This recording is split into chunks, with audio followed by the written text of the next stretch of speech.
Greetings, friends. How are you today? Today is August 25th. Happy birthday to my Uncle Frank. It is his birthday today, but that's not why I'm here. Why am I here? Well, this is not any sort of Project Gemini update. In fact, this is a sort of thing that I never normally do on this channel, but I need to do it today because yesterday I was so impressed I had to make a video about this. So, as you all know, I'm a huge Rush fan. Like in the tree of music, Rush is the very top of the tree, and then every other band is kind of branched out underneath them. That's how much I love this band. Now, as you know, I'm a collector of vinyl, a lot of vinyl. I have a lot of Rush vinyl, not as much as some of my other bands, if you can believe it, but I'm very meticulous and picky about what I take from the Rush catalog. And I'm going to preface this also by saying that I don't own a lot of MOFI, so I think you know where I'm going with this. So I'm going to be talking about this beautiful nugget right here, the Mobile Fidelity pressing of Fly By Night. Now, when I heard that they were going to redo the whole Rush catalog, well, most of it, on MOFI, well, with MOFI, I didn't know what to think because, like I said, I have one. I have the Rick Wakeman Journey to the Center of the Earth on MOFI. Sounds fantastic. There was all kinds of controversy about MOFI later on, about digital steps and this and that. And as far as I'm concerned, I couldn't give a toss about that. I like digital stuff. I work in the digital domain. And I know why people love analog because I worked in the analog domain for a long while. When I started doing my co-op work and then interned as a youngling on this in some of the recording studios, they were all doing analog still. 16 track, 2-inch, quarter inch, 2-track. But you'd be surprised how many of those people were like dreaming of the day when they could get rid of all that shit, as they would say, pardon the language, and get into digital fully because they had way more options. Analog was a pain in the ass in a lot of the ways. We won't talk about that now. I want to talk about this. So, here's how it looks front cover. Here's how it looks on the inside. They recreated the inner sleeves inside the gatefold, which I thought was a great idea. The back is the same as the album proper, except at the bottom you have some of the information that comes with the MOFI release. There's also the number right here. The numbered, I have 115.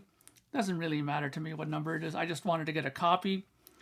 And I listened to it. I will show you one of the records. It's a double 45 RPM. Now that's the one thing in here that I thought that was extremely interesting. Why? Because this is not a very long album. Like, not a long album at all. Okay? So here is one of the sides. I will see if I can endeavor to get it to you like this. There you go. So, for example, side A has Anthem, Best I Can, and Beneath, Between, and Behind. 3 songs. Side 2, which is this side here, is strictly by Torn the Snow Dog. You can see how much dead wax there is there, even still. By Torn the Snow Dog on album is about 9 minutes long.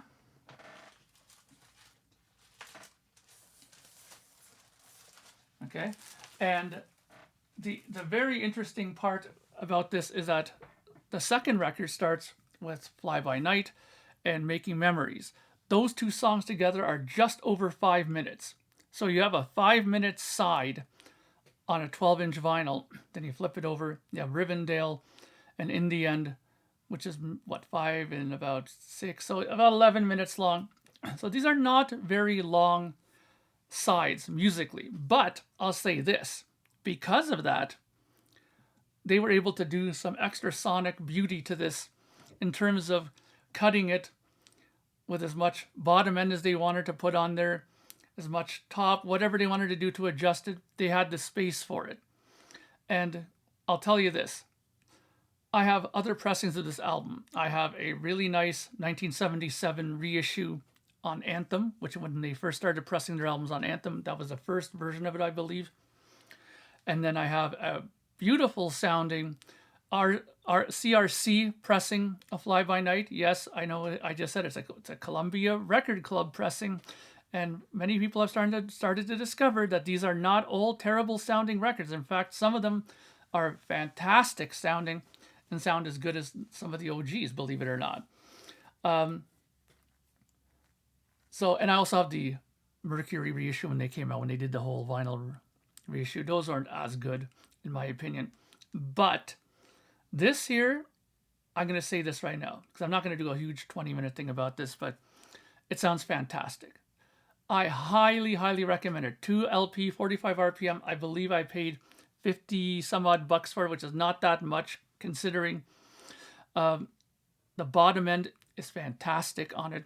A little bit more than on the original on there, but I don't have any issue with that. You're talking about Geddy Lee on bass, Neil Peart on drums. A little bottom end never hurt. A bit more kick drum, a little bit more low end of the bass guitar, which is sometimes lacking in some of these pressings for Rush. The guitars sound great, and the way they spread it out, the sound stage, as you say, really nicely done. I mean, Anthem, for example, square down the middle when it starts, all that is like right here, and then when it gets to that next part, it's all of a sudden whoosh, stereo spread of the guitars, and it sounds fantastic. Vocals sound nice and clear, very quiet vinyl. Everything sounds fantastic. I mean, it's a brand new record, so it's going to have that advantage, of course, of having not very many pops and clicks and that. There's none on this. Mine is beautiful, sounds clear as day. And the thing I was wondering is because these are old tapes, okay, that they're getting from initially and then converting them through that DSD process. It sounds fantastic. You can't hear any tape noise, which I'm guessing that's what they used the digital step for, is to clean up some of that, because there are some tapes. I'm very interested when they get to Hemispheres, because that is one of the noisiest albums ever, whether it was on CD, vinyl, whatever. You listen to La Vida Strangiato, turn that up, and that whole do do do do, you have nothing but on there, because they have a lot of tape noise on there from the 2-inch tape. So there is advantages to digital, people. Think about that. You can clean up this stuff, and what you lose from not having total analog, you make up for in other ways. I'm a big supporter of that. So I'd give this, honestly, a 10 out of 10. Oh, and another thing. Now, this isn't something that is like a must-have or a make or break, as they say. But they included a really nice promo photograph of them from back in the day. Okay, this is like a nice little bonus. You can put it in a nice frame, and have it in your studio like I'm going to do. Absolutely fantastic. I'm so happy they did. And it's such a little thing. It's a little thing, but to me it adds so much. As a Rush fan, I love getting these kinds of things. And just another thing too, just for those people who say, oh, you're a Rush guy, you're never going to give it a bad, rating because you love Rush. That's not true. There are many Rush albums I'm not a big fan of. Presto, for example, I do not like. That whole era, Presto, Roll the Bones, not for me. I love Power Windows, I love Hold Your Fire and all those records. But those records just didn't connect with me at all. So everything is not a 10 for me, okay? So let's leave that on the table right there. And I am curious about one other thing, because when this got announced, the debut, Fly By Night, and A Farewell to Kings were announced. The Farewell to Kings is a one-step that's going to come out. I'll probably grab it, but I got to save up a bit of coin for that. And I'm also wondering why they haven't started, sending out the first album. The first album, I think, should have came out first. Is there problems? Is there something that's going on? Are they not happy with the way it came out? Are they recutting it? Who knows? But it's interesting that Fly By Night is the first one that's come out. I'm happy. It's my favorite Rush album of all time. Yes, I've said it again. It's my favorite Rush album. So I'm happy it's out. I've truly enjoyed it. It's a fantastic listen. Are you a Rush fan? You need to get this. Yeah, it's a little bit of extra cash, but you know what? It sounds great. It's probably one of the best pressings of this album that I've heard, bar none. Yeah, you'll have to get up a couple of times. In fact, on after side 3, you might as well just keep standing. Just put the needle down, stand up for the 5 minutes, and then just get over and flip it, and then you don't have to worry about it because it is a short side. But anyways, I think it's worth it. So go out and grab this record. Other than that, have a great day, my friends, and I'll talk to you very soon. Bye for now.